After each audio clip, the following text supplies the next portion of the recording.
അതുപോലെ ആലിമീങ്ങൾക്ക് നൽകേണ്ട ബഹുമാനം അത് സാദാത്തുക്കളും നൽകണം.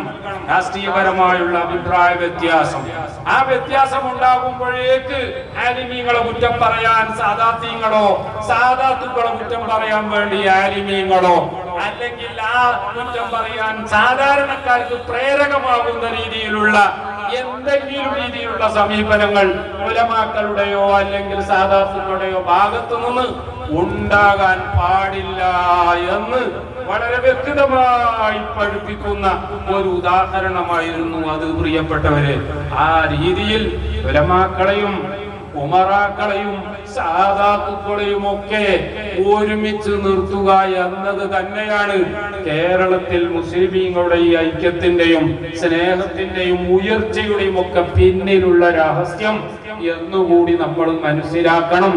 ആ ഐക്യം സുന്നത്തിയമായത്തിന്റെ വിഷയത്തിൽ ഒരു വിട്ടുവീഴ്ചയുമില്ലാത്ത രീതിയിൽ സുന്നത്തിയമായത്തിന്റെ പേരിൽ ഐക്യപ്പെടാനുള്ള ഒരു ഭാഗ്യം അല്ലാഹു തആല ഈ സമൂഹത്തിന് നൽകുമാറാവട്ടെ. അതിന് നേതൃത്വം നൽകാൻ നമ്മുടെ ഉലമാക്കൾക്കും സാദാത്തുക്കൾക്കും മറ്റ് നേതാക്കൾക്കും ഒക്കെ അല്ലാഹു തആല തൗഫീഖ് നൽകുമാറാവട്ടെ. നമ്മുടെ സമീപത്ത് അന്ത്യവിശ്രമം കൊള്ളുന്ന ഈ ഫദ്ൽ, ഈ ജമലുൽ ലൈലി സാദാത്തുക്കൾ, അവർക്കുള്ള ദറജ അല്ലാഹു തആല ഉയർത്തി കൊടുക്കുമാറാവട്ടെ. ഞാൻ നീട്ടി പറയുന്നില്ല, എന്തെങ്കിലും ഒന്ന് പറയാഞ്ഞാൽ അവരെ പറ്റി പറയാതെ പോയി എന്നാവുമല്ലോ എന്ന് കരുതിയിട്ടാണ്. ബഹുമാനപ്പെട്ട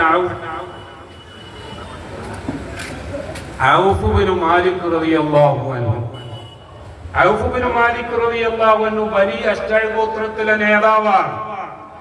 ആ ഔഫ് ബിൻ മാലിക് റളിയല്ലാഹു അൻഹു അന്ന് റസൂലുള്ളാഹി സ്വല്ലല്ലാഹു അലൈഹി വസല്ലമ തങ്ങളുടെ നേതൃത്വത്തിൽ ഒരു യുദ്ധത്തിന് പട്ടാളക്കാരെ റിക്രൂട്ട് ചെയ്തപ്പോൾ ബഹുമാനപ്പെട്ടവർക്ക് പോകാൻ സാധിക്കാത്തതിനാൽ തന്റെ മകനെ എന്തായാലും എന്റെ സ്ഥാനത്ത് യുദ്ധത്തിന് കൊണ്ടുപോകണം എന്ന് പറയുകയാണ്. അത് പ്രകാരം ഔഫ് ബിൻ മാലിക്കിന്റെ മകൻ മാലിക് എന്ന ചെറുപ്പക്കാരൻ യുദ്ധത്തിന് പോകുകയാണ്. ആ യുദ്ധമൊക്കെ കഴിഞ്ഞ് റസൂലുള്ളാഹി സ്വല്ലല്ലാഹു അലൈഹി വസല്ലമ തങ്ങളും സ്വഹാബാക്കളും ഒക്കെ തിരിച്ചു വന്നു. പക്ഷേ ഔഫ് ബിൻ മാലിക് തന്റെ മകൻ മാലിക്കിനെ പറഞ്ഞയച്ചിരുന്നു. മാലിക് തിരിച്ചു വരുന്ന കാണുന്നില്ല. പ്രിയപ്പെട്ടവരെ, ഭാര്യക്ക് വല്ലാത്ത വേദനയായി. കാരണം ആകെയുള്ള മകനാണ്. യുദ്ധത്തിന് പോയി തിരിച്ചു വരുന്നത് വരെ യുദ്ധം കഴിഞ്ഞ് വന്നിട്ടില്ലല്ലോ എന്നുള്ള സമാധാനമായിരുന്നു. യുദ്ധത്തിൽ കൊല്ലപ്പെട്ടിരുന്നെങ്കിൽ ഷഹീദായി എന്നുള്ള സന്തോഷവും ഉണ്ടാകുമായിരുന്നു. പക്ഷേ യുദ്ധത്തിൽ കൊല്ലപ്പെട്ടിട്ടില്ല എന്നെല്ലാവരും പറയുന്നു. മറ്റുള്ളവരുടെ കൂടെ തിരിച്ചു വന്നിട്ടുമില്ല. അവസാനം ഔഫിനോട് ഭാര്യ പറയുകയാണ്, നിങ്ങൾ അല്ലാഹുവിന്റെ റസൂലിന്റെ അടുക്കൽ പോകണം, എന്റെ മകനെ തിരിച്ചു കിട്ടണം. അത് നിങ്ങൾ അല്ലാഹുവിന്റെ റസൂലിനോട് നിർബന്ധമായിട്ടങ്ങ് പറയണം. ലൗ അഖ്സമ അലല്ലാഹി ലാ ബർറ, അല്ലാഹുവിന് അത്തരം ചില അടിമകളുണ്ട്. ആ അടിമകൾ അല്ലാഹു തആലയോട് പടച്ചവനെ ഇത് നീ എന്തായാലും ചെയ്തു കൊടുക്കണം എന്ന് പറഞ്ഞാൽ അല്ലാഹു തആല അത് തട്ടി മാറ്റുകയില്ല എന്നല്ലേ പറഞ്ഞത്. നിങ്ങൾ ഉടനെ റസൂലുള്ളാഹി സ്വല്ലല്ലാഹു അലൈഹി വസല്ലമ തങ്ങളുടെ അടുക്കൽ പോയിട്ട് എന്റെ മകനെ തിരിച്ചു തരണം എന്ന് പറയണം.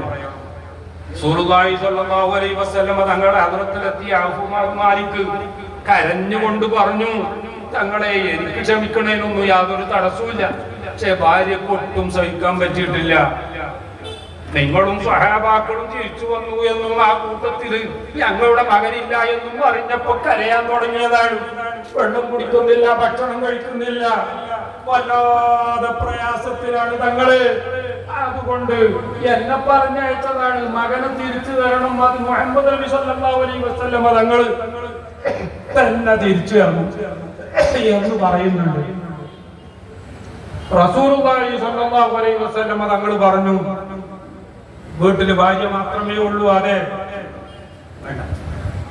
ഉടനെ റസൂലുള്ളാഹി സ്വല്ലല്ലാഹു അലൈഹി വസല്ലമ തങ്ങൾ പരിഹാരം പറഞ്ഞു കൊടുക്കുക. എന്താ പരിഹാരം എന്നല്ലേ? നിങ്ങൾ രണ്ടുപേരും വീട്ടിൽ ഇരുന്നിട്ട് ലാ ഹൗല വലാ ഖുവത ഇല്ലാ ബില്ലാഹിൽ അലിയ്യിൽ അസീം, ഈ ദിക്ർ ഇങ്ങനെ കഴിയുന്നത്ര വർദ്ധിപ്പിക്കണം. ഭർത്താവ് ഈ മെസ്സേജുമായിട്ട് വീട്ടിലേക്ക് തിരിച്ചു വന്നു. ഭാര്യ ചോദിച്ചു, അല്ലാഹുവിന്റെ റസൂൽ എന്താ നമ്മളെ മകനെ കിട്ടുന്നോ, എന്താ പറഞ്ഞതെന്ന് ചോദിച്ചു. ഭർത്താവ് പറഞ്ഞു, ലാ ഹൗല വലാ ഖുവത ഇല്ലാ ബില്ലാഹ് എന്ന ദിക്ർ പരമാവധി വർദ്ധിപ്പിക്കണം എന്നേ പറഞ്ഞിട്ടുള്ളൂ. ഭാര്യ പറഞ്ഞു ഇന്നഹു റസൂലുള്ളാഹ്,